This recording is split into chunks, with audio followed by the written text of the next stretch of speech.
Solo ini mulai tercemar dikarenakan masyarakat di sekitar situ itu membuang limbahnya secara langsung ke sungai tanpa melakukan penyaringan terlebih dahulu. Karena tepung kelapa sendiri itu mempunyai pori-pori yang kuat dan padat. Halo semuanya, selamat datang di podcast Ngobrol Pintar bareng anak IPA. Nah, di episode kali ini kita akan membahas tentang pencemaran sungai yang ada di Bengawan Solo. Nah, mungkin kita mau tahu nih, teman-teman kita nih dari program studi pendidikan IPA, ada inovasi apa sih untuk meminimalisir masalah tersebut. Nah, langsung saja di sini ada beberapa narasumber kita, yaitu bisa perkenalan diri terlebih dahulu ya. Halo semuanya, perkenalkan saya Fiska Novita dengan akhiran NIM 4001. Saya Bunga Yusrita Sari dengan akhiran NIM 4066. Saya Yulandari akhiran NIM 4086. Saya Felsa Desri Agusti dengan akhiran NIM 4004. Nah, tadi sudah disebutkan kan teman-teman, masalah kita itu adalah pencemaran air di Sungai Bengawan Solo nih ya teman-teman. Mungkin kita masuk dulu nih ke pandangannya kalian itu seperti apa, baru nanti kita masuk ke solusinya seperti apa. Nah, kita mulai ya teman-teman. Udah siap belum nih? Siap dong. Nah, sekarang ini menurut Fiska nih, kenapa sih Bengawan Solo bisa tercemar parah kayak sekarang? Menurut aku, Bengawan Solo ini mulai tercemar dikarenakan masyarakat di sekitar situ itu membuang limbahnya secara langsung ke sungai tanpa melakukan penyaringan terlebih dahulu. Nah, limbahnya itu mulai dari limbah rumah tangga seperti busa deterjen, terus minyak, terus ada juga limbah industri. Bahkan yang terbaru kali ini itu ada limbah alkohol yang semuanya itu menumpuk menjadi satu di sungai gitu. Jadinya sungainya itu tercemar, terus warnanya keruh, baunya tidak sedap gitu. Oh, berarti karena ulah manusia sendiri ya penyebabnya. Nah, untuk pertanyaan yang kedua ini sekarang nih ke kamu Bunga, kira-kira nih apa sih langkah pertama yang paling masuk akal buat menyelesaikan masalah limbah kayak gini? Nah, langkah pertama itu air limbah rumah tangga itu sebelum dibuang itu disaring dulu, baru dialirkan ke sungai. Jadi nggak perlu pakai alat-alat yang mahal, kalau bisa pakai bahan yang alami juga murah. Nah, kalau udah murah terus terjangkau, kan masyarakat kan juga lebih mau gitu ikut berkontribusi. Jadi intinya tuh kita harus perbaiki kualitas airnya dulu sebelum kita buang ke sungai gitu. Oke, wah, keren sekali ya idenya. Nah, mungkin untuk kalau kenapa sih tempurung kelapa yang dipilih buat jadi penyaring air? Ya, karena tepung kelapa sendiri itu mempunyai pori-pori yang kuat dan padat banget kalau dibakar. Dan kalau dijadiin atraktif itu tepung kelapa ini bisa menyerap bau, deterjen, limbah alkohol, dan warna keruh dari air. Selain itu bahan ini juga murah, gampang dicari, dan nggak ninggalin limbah baru. Makanya cocok banget buat dijadikan biofilter. Wah, keren. Nah, untuk Kelsa nih sekarang nih ya, tadi sempat dibahas nih kalau tempurung kelapa itu harus dibakar dulu. Nah, itu bertujuan untuk apa sih? Iya, dibakar dulu biar jadi air aktif. Setelah dibakar kan pori-porinya itu membesar. Nah, disitulah daya seramnya itu kuat untuk menangkap kotoran. Wah, oke ya. Nah, kalau dibakar gitu, apa nggak malah bikin pencemaran udara kan? Jadi nanti itu ketika kita ngebakar tempurung kelapa tersebut, apa ya, terjadi suatu pencemaran udara. Nah, kita di situ bukan lagi apa ya, menghilangkan masalah tersebut, tapi memunculkan masalah baru. Nah, apa sih solusinya kalian dari itu? Nah, tenang aja itu, untuk masalah itu kita sudah menemukan solusi baru, yaitu pembakarannya itu menggunakan drum tertutup. Jadi nanti tempurungnya itu dimasukkan ke dalam drum yang kemudian ditutup rapat dan hanya ada lubang kecil buat udara masuk. Nah, nanti pembakarannya kan di dalam drum tuh. Nah, asapnya itu gak kira keluar kemana-mana karena tertahan di dalam drum itu. Jadinya apa? Gak menimbulkan polusi udara. Walah, keren. Untuk alatnya sendiri itu seperti apa sih kalau boleh tahu nih ya? Nah, alatnya itu cuma pakai drum bekas yang dimodif dikit. Nah, terus dikasih ventilas kecil. Nah, itu buat ngatur keluar masuknya udara. Jadi itu proses pembakarannya tuh lebih stabil. Nah, karena sistem pembakaran tertutup, jadi itu asap yang keluar tuh juga nggak banyak gitu. Jadi itu lebih aman dan ramah lingkungan gitu. Ya, keren.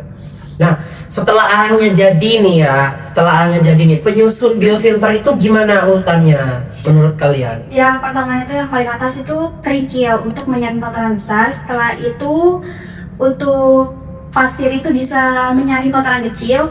Dan paling bawah itu tempurung kelapa sebagai penyaring utama. Jadi air kotor akan mengalir dari atas hingga ke bawah dan disitulah akan keluar air yang lebih keruh. Keren. Nah, kelihatan banget gak sih bedanya sebelum dan sesudah disaring nih ya? Kelihatan atau gimana nih perbedaannya? Kelihatan banget, sebelumnya itu bau dan terus setelah disaring itu jadi bening dan tidak menimbulkan bau. Memang belum bisa untuk diminum, tapi bisa lah buat nyiram tanaman gitu. Nah, untuk aramnya nih bisa dipakai ulang berkali-kali nggak kira-kira? Bisa banget, bahkan itu kalau misalkan morinya udah jenuh itu tinggal dipanasin ulang aja di drum biar kebuka lagi.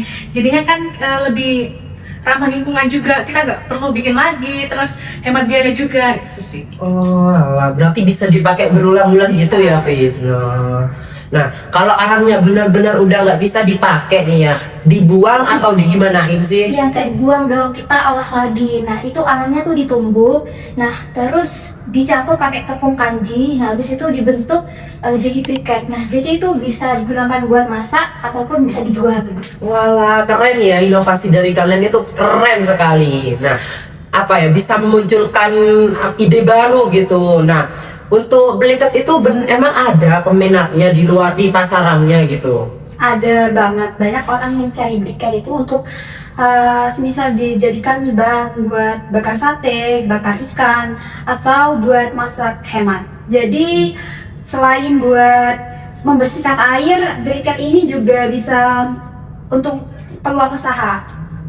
Keren, bisa memunculkan inovasi yang keren gitu ya teman-teman kita ini. Teman-teman, mungkin nih teman-teman di rumah pengen tahu nih dampak positifnya ke sungai itu apa sih? Air sungai itu jauh kelihatan lebih bersih, terus polusinya itu berkurang, termasuk itu zat kimia alkohol itu. Gitu ya.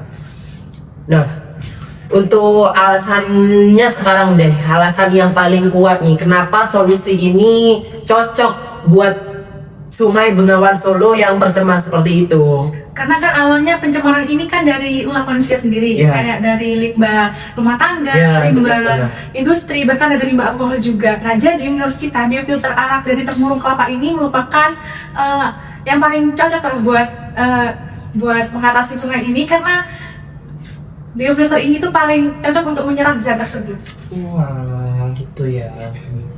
Terus apa sih kelebihannya dari arang tempurung kelapa ini dibandingkan nih ya arang-arang biasa yang dijual di pasaran dari kayu-kayu yang lain gitu?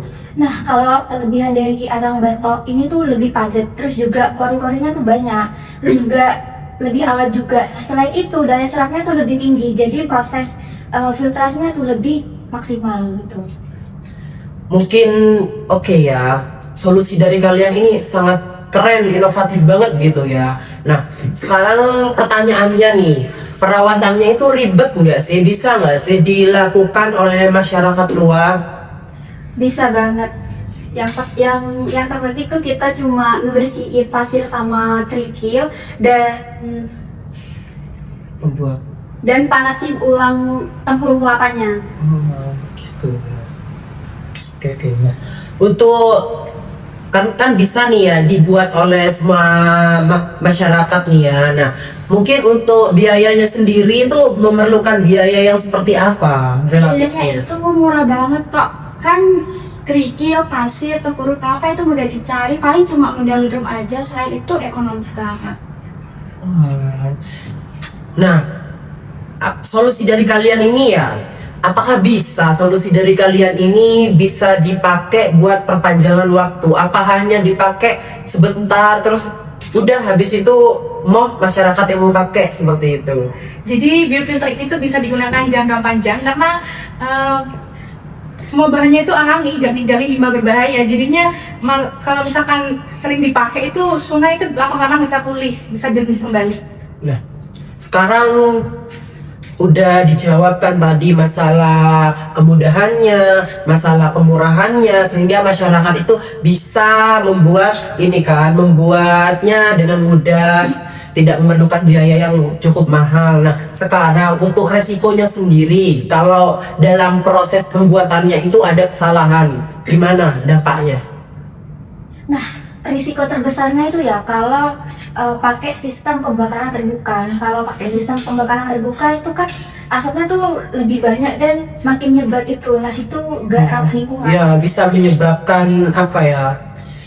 Pencemaran baru gitu ya. Udara. Nah, tapi kalau misal pakai sistem pembakaran tertutup, nah itu lebih aman dan juga ramah lingkungan gitu. Nah, jadi intinya ya pakai prosedur yang lebih aman. Keren. Nah, untuk alatnya sendiri nih ya, tadi udah disebutkan bisa dibuat, bisa dengan mudah juga. Nah, masyarakat ini bisa nggak sih bikin sendiri kira-kira? Apa perlu bantuan mahasiswa atau pihak-pihak tertentu seperti itu?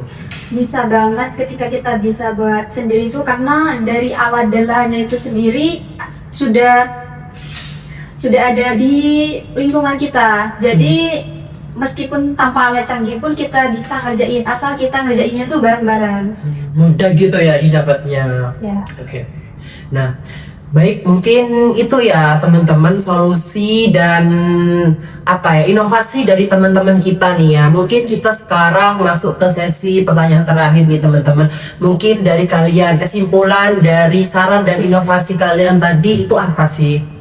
Ininya biofilter arang itu solusi yang paling masuk akal sih. Udah murah, terus mudah dicari, buat air itu jadi bersih, terus ramah juga di lingkungan. Keren. Nah, terima kasih ya teman-teman Bunga, Fiska, Wulan, dan Versa sudah menyempatkan dirinya buat hadir di podcast Ngobrol Pinter bareng anak IPA kali ini. Nah, dari pembahasan hari ini kita bisa lihat bahwa biofilter arang tempurung kelapa bukan cuma menyaring air, tetapi juga memberikan manfaat tambahan seperti belikat dan pembakaran yang aman bagi lingkungan. Nah, semoga podcast ini bermanfaat dan bisa menginspirasi teman-teman untuk peduli lingkungan. Sampai jumpa di episode berikutnya. Anjir.